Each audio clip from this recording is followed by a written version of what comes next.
I was holding the elevator door when a woman I'd never met thanked me for being so understanding about the situation. The building was waking up around us, coffee machines hissing behind glass walls, security scanners beeping, the low hum of Monday settling in. I smiled out of reflex and said it was no problem, even though my stomach tightened the moment she said it. She stepped out on my floor, paused, and added that not everyone would have handled it with such grace. Then she walked away like we'd shared something important. At my desk, my screens were already on. My calendar was empty. Not rescheduled, deleted. Weeks of planning gone, replaced by a single gray block from 9 to 5 labeled transition. I refreshed twice, then noticed my access to the shared drive had been downgraded. Files I'd built from scratch now opened in preview mode, like they didn't belong to me anymore. When my manager arrived, he didn't sit. He stood beside my desk, hands in his pockets, eyes on the floor, and said the team had decided to redistribute responsibilities temporarily. He said it softly, carefully, like reading instructions off fragile glass.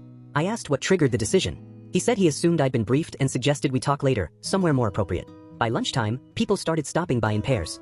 They spoke in the same tone you use at hospitals. One coworker hugged me too tightly and said she admired how calm I was. Another asked if I had someone at home supporting me. No one asked what actually happened. I checked my phone and saw missed calls from HR, from legal, and from a number saved as consultant. There was an email timestamped 11:47 p.m. from my manager, thanking me for my work and wishing me clarity during my leave. Leave was bolded. Attached was a document titled, Summary of Incident. I locked myself in a bathroom stall and opened it. It wasn't long. It didn't need to be. It outlined a sequence of decisions made during last quarter's project. Decisions I recognized instantly. Ones my manager had rushed, pushed through calls, told me not to overthink. In the document, they were framed as impulsive choices I'd made independently. My emails were quoted without replies above them. My concerns were labeled as emotional reactions. A meeting I'd never attended was listed as proof I'd been warned. I remembered the audit notice 2 weeks ago. The way my manager stopped making eye contact. The sudden one-on-ones that felt more like rehearsals. The night he asked me, casually, how I handled stress. Back at my desk, a cardboard box waited with my name written in marker.